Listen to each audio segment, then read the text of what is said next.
Welcome to Extraterrestrial Reality. A week after that disastrous Senate committee hearing where Dr. Sean Kirkpatrick said that there was no credible evidence whatsoever of an extraterrestrial presence or that extraterrestrial are behind some UAP, it seems that the people in the UFO community, the people that are pushing for UFO disclosure, have struck back. And it's very good to see that after last week's disaster, because last week I was very upset, as were many people in the UFO community. And this week some people started talking about it, and we're going to start off with a couple of short clips. Here is a very quick clip of something that was said by Jeremy Corbell and then George Knapp during their show, their podcast Weaponized, where they addressed it. And so here we go with that. So there's been a lot of things that have, kind of gone out since Dr. Kirkpatrick has kind of testified in front of people.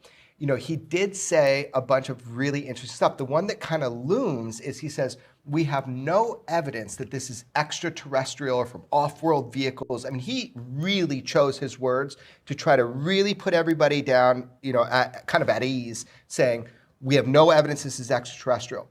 I've heard a lot of people say, that's it, case closed, the UFO discussion is over. Right. That's ridiculous. So there's a couple of things I take from that. One is, well, do you have evidence that it's not? And so what is, that's kind of the thing a lot of people have been saying is, to say something is unresolved and to keep the doors open to studying what it is. It was interesting he chose those words. What do you make of that when he says we have no evidence that it's extraterrestrial? I was surprised that he went as far as he did because we happen to know some of what he has been told behind closed doors. He acknowledges there have been 24 different witnesses, whistleblowers, I'm using air quotes on that, whistleblowers who've come forward and have met with him and his office and have given testimony. We'll get into the specifics of what some of those people have told him, but I was surprised that he considers none of that to be evidence.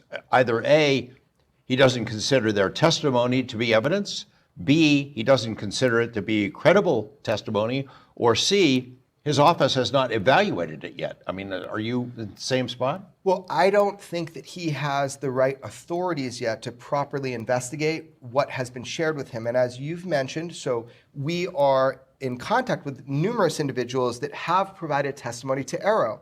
And I wonder if they have been told, if AARO, Dr. Kirkpatrick, has been told there are legacy UFO programs to study hardware. If this is true, and he's been told where he could find some of this hardware, what the classified program names have been, if that has been corroborated and verified by other, air quotes, whistleblowers, other people that have talked about it, if that's true, maybe he doesn't have the authority yet to completely knock on those doors and find out, is it true what these people are telling him?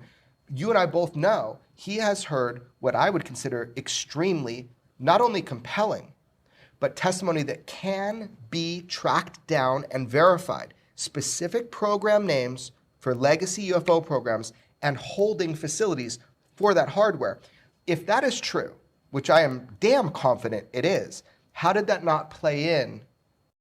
Okay, and then not only that, James Fox, the movie producer who makes a lot of documentaries, including The Phenomenon that was released in 2020, and other documentaries, including last year's Moment of Contact about the Virginia case. He was on Joe Rogan's show this week, and he said something about the things that happened at that hearing last week. So let's roll that tape. I got introduced some intelligence folks on the inside, and they wanted me to read this to your audience, okay? Okay. And this is about evidence. Okay. So, and this was in pretty much a reaction to the latest hearing that happened with Gillibrand just a couple of days ago or last week. I will remain anonymous, but I've been monitoring the UFO, and I met this guy, I know this guy, this guy's legit. The UFO, UAP activity, and the authorities' response to them. I can assure you there's a lot more evidence behind the curtain that hasn't been released. First, our military are and have been seeing remarkable things in the sky, in the oceans, and on the land for years. Of those reported, where does all this information get stored? Authorities would have you believe that this data is destroyed, but unique data is stored somewhere to be reviewed later. And as someone that is seeing the classified holdings, I am very disappointed in the fact that Dr. Kirkpatrick showed some of the most mundane videos to the public. I do understand that there are security factors to be considered, so I'm hoping that Senator Gillibrand saw something much more interesting in her closed-door hearing with Kirkpatrick. And why did only 2 senators show up for the hearing? Have they lost faith in Kirkpatrick already? I applaud Senator Gillibrand's efforts to find the truth, but I am more sure than ever that Kirkpatrick is not the one. Interesting. So he's withholding some information. Yeah, these people went on camera for me. It's going to be released when the time is right.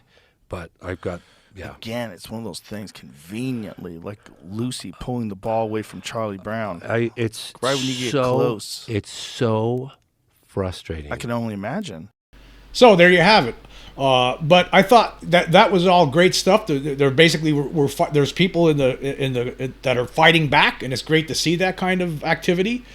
But even more stunning was an article that was released this week on Wednesday from the Daily Mail from the UK. And well, as we know, before we even get into this, apparently there were at least somewhere around 24 whistleblowers that have stepped forward that have been meeting with the United States officials behind the scenes. Well, this article talks about six whistleblowers who claim they have worked on military UFO programs. So I want to go through this article and talk about it as we go through it. Anyway, the headline from this article was exclusive. 6 whistleblowers who claim they worked on military UFO programs, retrieving and analyzing crash material, have come forward to spill their secrets to senior members of Congress. Now, I'm going to stop there, even with the headline. I mean, you would think that if they're telling this to senior members of Congress, I'm assuming that some of these people are like Kirsten Gillibrand, and they're telling these people. And actually, last week, if you go by the hearing last week, that committee was headed by Kirsten Gillibrand. There was no discussion whatsoever of what these whistleblowers said. And Kirkpatrick said he seemed like he didn't want to meet with. He thought AARO shouldn't even be meeting with all these people. But apparently, these people here, according to this article, have worked on programs where they're trying to reverse engineer technology that hails from someplace else, not Earth, non-human technology. So anyway, let's go through this article. It says here, senior members of Congress have spoken to as many as 6 whistleblowers who claim they worked on Roswell-style UFO crash retrieval and reverse engineering programs, according to a top attorney, a leading Stanford scientist, and ex-UFO program officials. For decades, it has been the subject of spooky TV shows and sci-fi novels. The theory that the government has alien spacecraft in a bunker somewhere and has been trying to disassemble and understand their technology. But things got a lot more real after Congress passed a law last year creating whistleblower protections for anyone who has worked in such mind-boggling secret programs, suggesting they may be more than just fiction. Now let me just stop there for a second. That these were the subject of spooky TV shows and sci-fi novels. Okay, yeah, that's true. They were the subject of those kind of shows. But the reason those shows were created in the first place is because there was a whole bunch of books that were coming out over the decades that were describing these secret programs. If it wasn't for the work of a lot of UFO researchers digging into the reality of this situation, those TV shows never would have existed. Those TV shows were inspired by the research that was conducted by actual UFO researchers trying to uncover what the government has been keeping secret for all these decades. But anyway, I digress. Let's continue here. It says the 2023 National Defense Authorization Act, NDAA, signed into law by President Joe Biden in December, included an amendment requiring the Pentagon to give high-ranking senators classified reports on any previously undisclosed programs relating to unidentified anomalous phenomena, including with respect to material retrieval, material analysis, reverse engineering. In an exclusive interview with DailyMail.com, Daniel Sheehan said he is in contact with at least 6 former government officials or military contractors who say they worked on such a program. Now, again, we're talking about now. Apparently, these 6 people, Kirkpatrick is aware of these 6 people. So is he saying that the evidence that these people presented offers no credible evidence of extraterrestrial spacecraft here on Earth? Is that what? Is that? I mean, to me, that would be lying, right? Wouldn't it? Anyway, continuing with this article. Sheehan represents Lou Elizondo, who ran a previous incarnation of the UFO office called ATIP until 2017. The attorney is also launching a watchdog charity pushing for greater government transparency on UFOs. Let me just stop here for 1 second. By the way, Lou Elizondo had tweeted out just today that that he's been contacted by AARO, so apparently he's one of these whistleblowers too. But anyway, continuing. Sheehan said that some of these half-dozen whistleblowers briefed the staff of Senate committees dealing with military intelligence even before the NDAA passed, and may have even been the inspiration for senators to include the reverse engineering language. And here's a direct quote from Sheehan. He says, there are half a dozen of them that have already gone and talked to them. The Senate staff people are reaching out to some others. Sheehan says witnesses who allegedly know about Roswell-style programs, including a former Defense Intelligence Agency director, have been referred for interviews with the Pentagon's UFO office, the All-domain Anomaly Resolution Office, or AARO. Let me just stop there for a second. Now, if you remember last week, Kirkpatrick was trying to tell Congress to stop. There's maybe too many whistleblowers coming forward. I mean, I guess that doesn't really make sense, right? I mean, if you want to get to the bottom of this mystery and try to finally pry open the secrecy lid that's been covering this whole thing up for all these decades, you think you want to talk to as many people as you can, right? I guess he doesn't. I don't know. Continuing. A top Stanford scientist says he is also in touch with whistleblowers. Immunologist and Nobel Prize nominee Dr. Gary Nolan was commissioned by the CIA to investigate cases of the mysterious Havana syndrome inflicting embassy officials worldwide, and has conducted experiments analyzing material allegedly jettisoned in UFO flyovers. He claims to be in contact with several former staffers of extraordinary UFO reverse engineering programs. Here's what he says. He says, I have good reason to trust a number of individuals who are actually part of the reverse engineering or very close to the reverse engineering programs, or who have testified to the fact recently, he said in a podcast interview earlier this year. When you testify, you're under oath. So these people are putting their careers at risk for breaking one oath of secrecy and taking another. So there you go. I mean, these people are telling these Congress people under oath. So they're telling, you can't lie under oath, right? If you lie under oath, you can go to jail. Anyway, continuing here. So, I guess, again, my problem with all of this is if Kirkpatrick is saying there's no credible evidence, these people are testifying under oath to these things. Anyway, continuing. He says, AARO Director Dr. Sean Kirkpatrick may have hinted that his office has indeed interviewed whistleblowers in testimony to Senator Kirsten Gillibrand at a Senate Armed Services Committee hearing on Wednesday. That was last Wednesday. Congress has mandated that your office establish a discoverable and accessible electronic method for potential witnesses of UAP incidents and potential participants in government UAP-related activities to contact your office to tell their stories, Gillibrand said to Kirkpatrick. Congress also set up a process whereby people who are subject to non-disclosure agreements preventing them from disclosing what they may have witnessed or participated in could tell you what they know without risk of retribution from the violation of their NDAs. When do you expect that you will establish a public-facing discoverable access portal for people to use to contact your office as the law requires? And Kirkpatrick replied, thank you all very much for referring the witnesses that you have thus far to us. I appreciate that. We've brought in nearly 24 so far. He added that an online portal for witnesses had been submitted for approval. And then he goes, Kirkpatrick, a veteran intelligence officer and physicist, told senators his office will follow scientific evidence wherever it leads, but said that AARO has found no credible evidence thus far of extraterrestrial activity, off-world technology, or objects that defy the known laws of physics. Now that right there, that there's no objects that defy the known laws of physics, that's ridiculous. I mean, there's most certainly that they have certain... AARO has to have access to certain video that shows that these objects defy physics, the known laws of physics. There's most certainly our government has in its possession proof that shows that these objects defy the known laws of physics. Anyway, continuing here, it says another Nobel Prize nominee and CIA scientist, Dr. Hal Puthoff, who worked in the government's 2008-2012 UFO program called OSAP, told DailyMail.com that he had briefed Congress on classified information about reverse engineering programs and knew of whistleblowers who had worked in the alleged programs. I don't consider myself secretly coming out of the shadows the way whistleblowers may, he said. I can just speak to what I learned in congressional supported programs that they paid for. We were specifically tasked with collecting whatever evidence we could collect from military individuals and contractors as to the reality of what evidence there is. Puthoff said he knew some military contractors or officials who worked on reverse engineering programs who are now coming forward to AARO after the new whistleblower protection was added to the NDAA. And here's another direct quote from him. He says, the ones I know of felt it was their responsibility to tell what they knew, and they were not reticent. Certain people in that category would fall into the whistleblower regime. I can't comment in detail, the former CIA laser scientist added. A Defense Department spokeswoman told DailyMail.com that they have not yet found any UFO programs that were improperly kept from Congress, but that they haven't finished their search.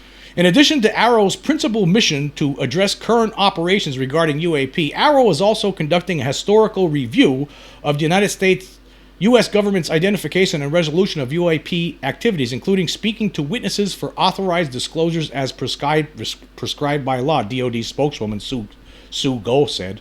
While there have been nearly 24 people that AARO has interviewed confidently and securely, AARO has not finished the data collection nor its analysis. We will not comment on our findings prior to reporting them to Congress.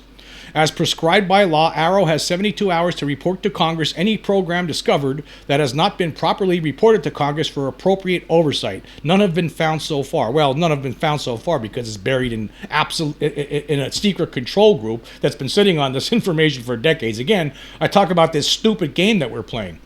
The people that should be getting brought before Congress are the people who are controlling the secret control group, the people behind the scenes, the people behind the curtain. That's who needs to be brought forward. Okay, then it continues here. It says, documentarian James Fox told the Amazing People podcast on April 4th, 2023, that he had just interviewed at least 4 whistleblowers who had testified to Kirkpatrick with evidence of UFO crash retrieval programs. There are elected officials that are right now coming to the realization that these programs exist, that we probably do have recovered debris, Fox says. They're hearing testimony from this whistleblower protection that's recently been signed into law. I met with intelligence folks that had just met with Kirkpatrick and met with Senate Intel.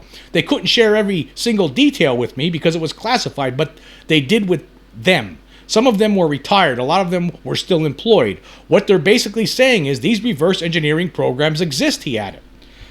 And then he goes on to say, I have this on camera. Don't take it from me. Don't take my testimony, but I'm here to tell you this is the name of the program. This is the location of the program. These are the names of the people involved in the program, and if you give me the security clearance, I'll walk you into the labs.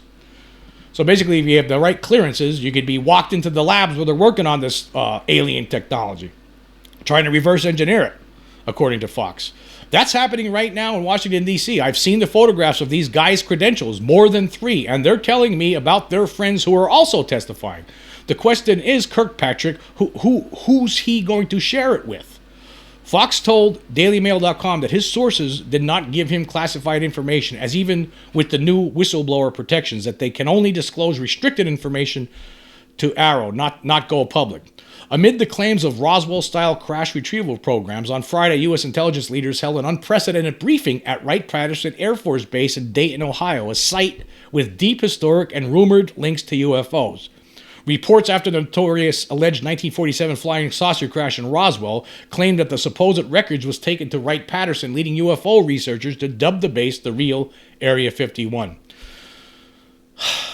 Wright-Patterson, which now houses the National Space Intelligence Center, NCIC, and National Air and Space Intelligence Center, NASIC, was also the headquarters of 2 previous government UFO programs in the 1940s through the 70s, Project Sign and Project Blue Book. Actually, let me go through. I don't think I'm going to go through the rest of this article. I don't think there's really much more to say here. I think it's pretty clear. Basically, what's going on here is that they're... there's a lot more to this article, and I suggest you check it out. But I guess the bottom line is that there are, what I want to talk about here is the fact that there are people behind the scenes, whistleblowers that are testifying to Congress, and this is nice to know. And some of them are telling them, 6 of them at least, are telling people behind the scenes that they are reverse engineering extraterrestrial technology. That's what's been going on. But anyway, we're going to take a quick break because there's a lot more to talk about here. Okay, we are back.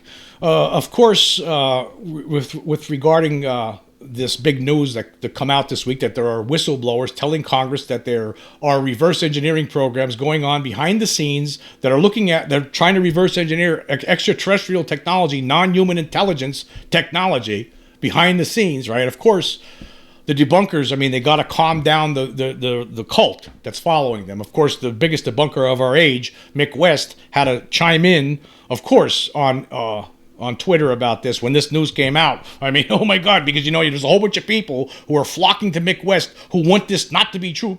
Please, Mick, please tell us it's not true, Mick. Please tell us there's no such thing as extraterrestrials. All these people out there that are saying it is, they're just lying, right? It's only birds and just, natural phenomena, right? That's all it is, isn't it, Mick? Please tell us. Tell us some more lies, Mick.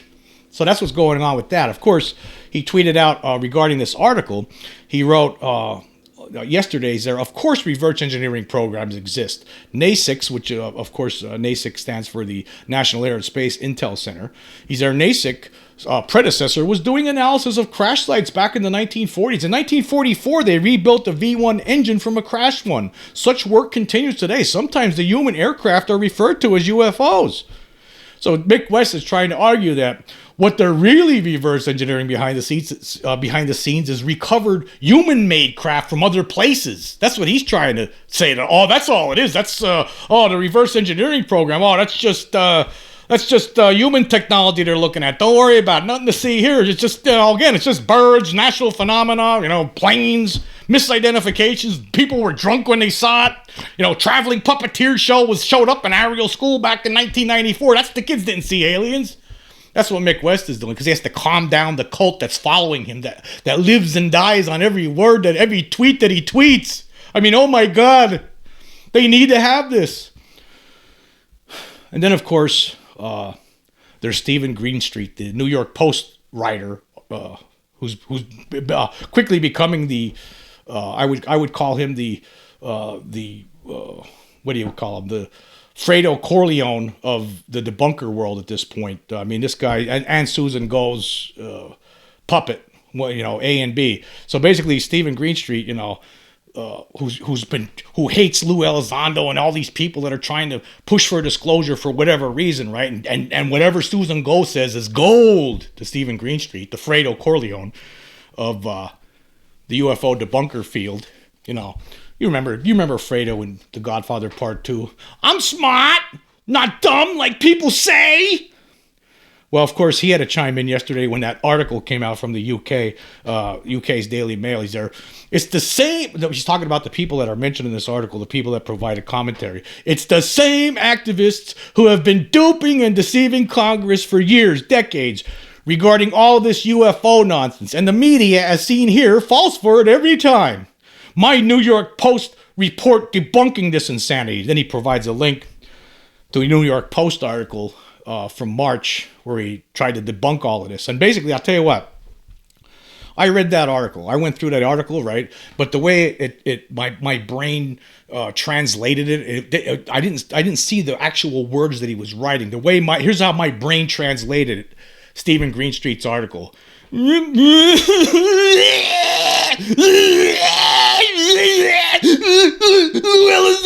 a liar. Everyone look at me. I'm smart, not dumb like people say. That's how it was translated. That's how my brain translated the article. You can check it out for yourself and see if the same phenomenon doesn't happen to you. But this guy, for whatever reason, I think he's become a puppet for the Pentagon, for Susan Go, and it's really embarrassing. It's really, really, truly, absolutely, purely embarrassing. But anyway, of course, the debunker reaction that's totally expected, right? I mean, what else do you expect? Again, the Fredo Corleone of the UFO debunker field, Stephen Greenstreet. I'm smart, not dumb, not like people say. But anyway, the bottom line is this. Okay, we're still getting there's whistleblowers stepping up. I guess the whole issue now comes to this, right? Are we going to be able to pry open the lid of the control group? I mean, because that's the bottom line. It doesn't matter. You have whistleblowers telling Congress, hey, These programs exist. There's reverse engineering going on behind the scenes. There's no question about it, right? No question, right? So if you want to, but you need to have the right credentials to get into these labs where they're doing it, right? And then you'll know. But how do you get those credentials? How do you get into these places? I mean, it's been covered up for decades after decades. I mean, you saw what happened to Admiral Thomas Wilson back in 2002 when he tried to, he told Eric Davis back in 2002 that he tried to get into this program and he was told he cannot, right? This guy turned out to be, he's an admiral in the Navy. And he couldn't bust in. So how do we get into this program? I don't know. There is most certainly a secret control group, and there are whistleblowers stepping forward, talking to officials behind the scenes about this right now. I wish they would be talking publicly about it, because that way, at least if their people are talking publicly about it, then you would have more outrage at this cover-up. You know, because a lot of people over these decades, I mean, you look at all these dum-dums that are following people like Mick West that really think that he's telling them the truth. I know that he's lying. I know that Stephen Greenstreet's lying. They don't know these guys don't know what they're talking about. I saw one of these craft up close myself in 1994 along with somebody else during a fishing trip. It's real. I saw one of these beings in 1977 it came into my bedroom. It shut everybody else down in the family. It's real, man. These people don't know what they're talking about, and the government's covering it up all these years. It's tiring. And you know, I feel good about this week. I feel this is okay. Something happened. It wasn't like people in the UFO community are who I like to refer to as our ambassadors. The people like Jeremy Corbell, James Fox, George Knapp, Lou Elizondo. They're not sitting on their laurels. They're fighting back. And you see how the debunkers respond. I mean, that's disingenuous for what Mick West is saying there. Oh, they're reverse engineering V2 records. Come on, Mick. What are you talking about? You know what they're talking about in that article. What do you saw that? He thinks that people are so stupid that follow him that they'll believe it. And you know what? Some of them probably will. We need to get over this hump already, folks. This is absolutely absurd. Absurd. But I'm really happy because this week, our ambassadors struck back. There was that good article that we got out of the UK Daily Mail that, you know, you had the comments from people like Corbell, Knapp, Fox, Elizondo commenting on Twitter saying, hey, there's stuff going on behind the scenes. There's whistleblowers out there who actually worked on these programs. They're telling Congress behind the scenes they worked on these programs. But yet Sean Kirkpatrick last week comes forward and says, oh, there's no credible evidence of extraterrestrial craft. Come on, this is absurd already. Let's get over this hump. We need to crack the lid on this thing already. Anyway, until next time.